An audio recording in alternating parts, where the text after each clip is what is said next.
Hi, and welcome to the Stock Market Palantir. Don't forget to subscribe and drop your comments below. All right, let's see the analysis. $5.69, that was the closing price on Friday, February 20th, 2026. And, if you were watching the tape, the volume was heavy. Very heavy, yeah. Exactly, sitting right between 5.3 million and 8.2 million shares on the daily average. That is incredibly high liquidity for a stock of this size. We are looking at a 52-week range of $3.09 all the way up to $9.41. It is stabilizing now, but let's not pretend it hasn't been a violently volatile ride following that massive $150 million registered direct offering. Right. But here is the hook, and really the reason we are digging into this today. Despite a 12 to 13% drop in January when that share sale hit, POT Technologies is still up nearly 37% year over year. It is. But we have to look at what that actually means. The central question we have to answer today is binary. Is POE Technologies merely a science project that is now stumbling headfirst into the valley of death as it tries to actually manufacture something? Or is this company the true architect of the optical interposer paradigm? A paradigm that is, frankly, so fundamental to the AI infrastructure supercycle that a five-fold return from these levels is not just possible, but highly probable. So I am arguing that this valuation is entirely speculative, resting on negligible current revenue, and completely ignoring the massive execution risks of scaling high-volume manufacturing. And I am arguing that the revenue inflection point has finally arrived, supported by a $300 million war chest, undeniable technical superiority, and massive institutional buy-in. Okay, let's start with the numbers. Because I am here to tell you that the valuation right now is completely disconnected from reality. How so? You are talking about an $850 million market cap for a company that reported $298,000 in revenue for the third quarter of 2025. I mean, $298,000, that is a rounding error. That is the revenue of a single, slightly busy coffee shop, not a semiconductor giant. I accept the skepticism on the trailing revenue. It's ugly, if you look backward. It's not just ugly, it's... But let me give you a different perspective on the macro setup. We have to look at the interconnect wall. This isn't just some marketing buzzword. It is a literal physical barrier. We know AI models are scaling to trillion-parameter architectures. We all see that. But the data centers running these models are hitting a hard ceiling with copper and discrete optics. Sure, heat is an issue. It's more than an issue. They generate too much heat and they aren't fast enough. The electrons literally cannot move fast enough through the copper without melting the wire or requiring massive, expensive power correction. POET isn't just trying to build a better mousetrap here. They are introducing a completely new way to build the mouse. Their solution is the optical interposer. You keep using that term, interposer. Let's strip the jargon for a second. What are we actually talking about? Because to me, it just sounds like another middleman component adding cost to a very complex stack. No, it's the exact opposite of that. Think of an electrical circuit board. You take chips, you solder them on, and they work. It's cheap, it's fully automated. But with light, with photonics, you can't just solder things. You have to align lasers to optic fibers with sub-micron precision. Right. Active alignment. Exactly. Historically, that is done with active alignment. You turn the laser on, you have a highly calibrated machine physically wiggle the fiber until the light goes through perfectly, and then you glue it. It's like trying to tune an old FM radio while driving a car off a cliff. It's painfully slow, it's wildly expensive, and it fundamentally does not scale. Okay. POET's innovation is passive alignment. They use standard semiconductor pick-and-place tools, the exact same cheap tools used for standard chips, to bond components using flip chip technology. They don't have to turn the laser on.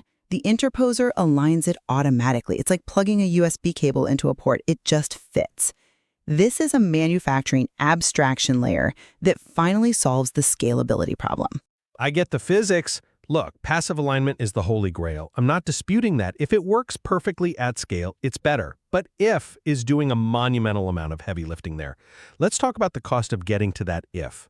You mentioned their war chest earlier. A $300 million war chest. Right, that January 2026 raise of $150 million, plus the $75 million they raised back in October 2025, yes, they have nearly $300 million in the bank.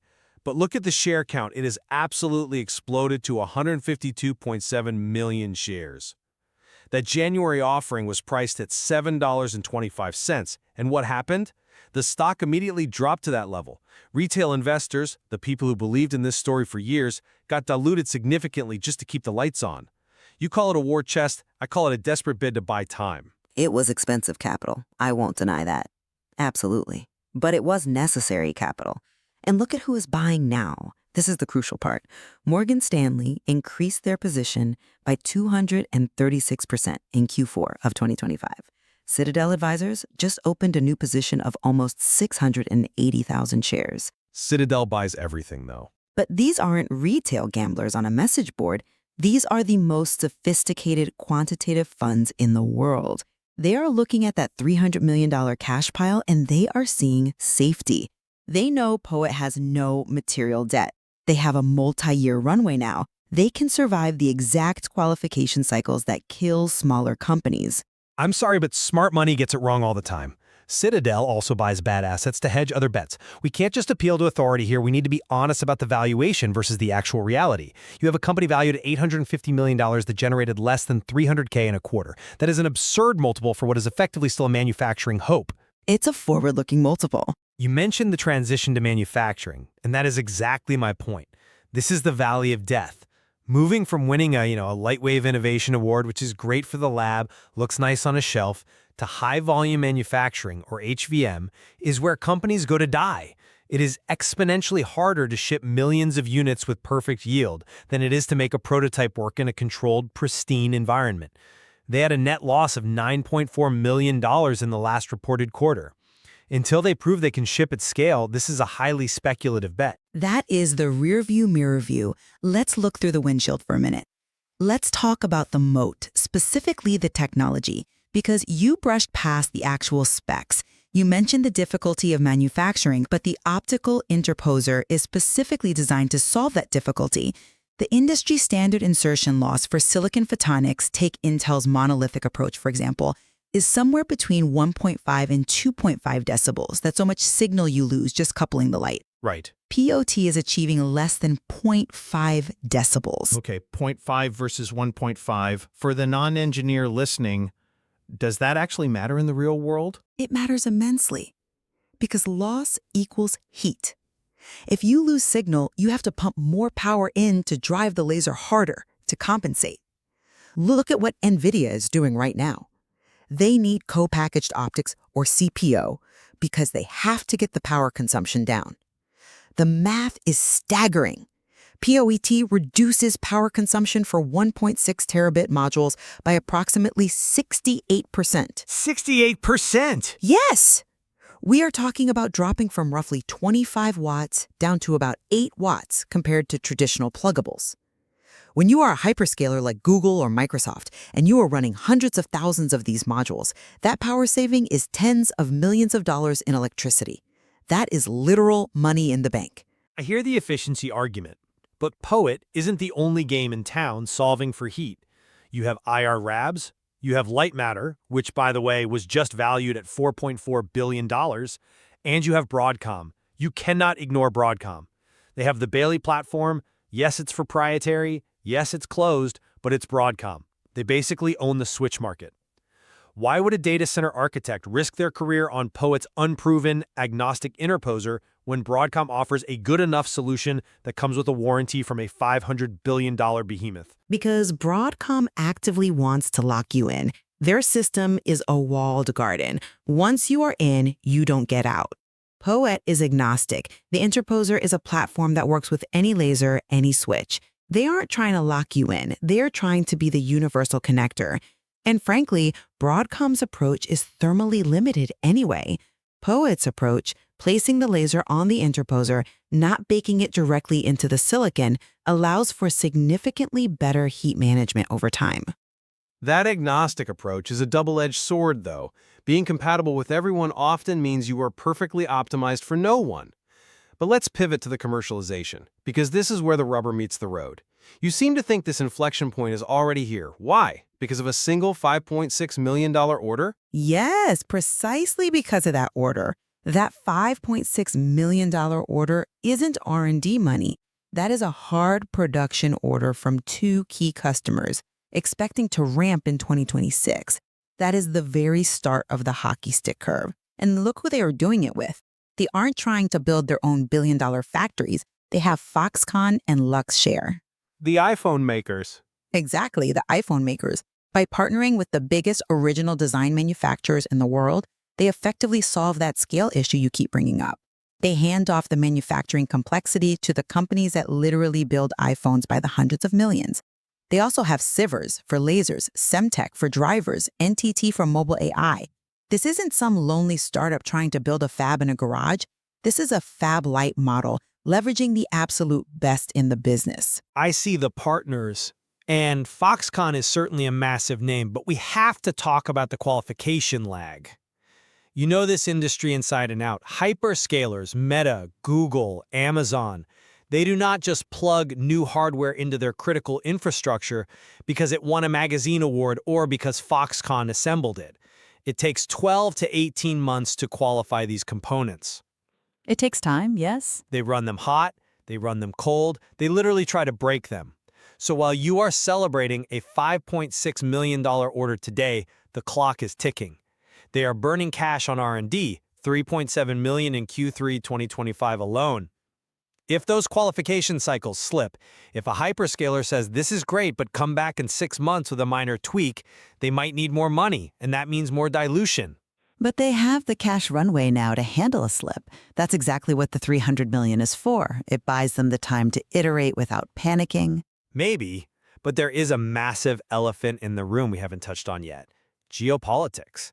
POAT operates in Toronto, sure, but they are also in Singapore, Malaysia, and significantly, they have deep ties to China. They are partnering with Foxconn and Luxshare. In a world where US-China trade tensions are actively escalating, specifically regarding high-end AI chips and interconnects, this is a massive, unquantifiable risk.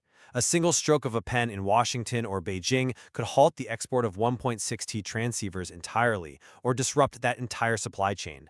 You are betting on a seamless global supply chain in a world that is rapidly deglobalizing.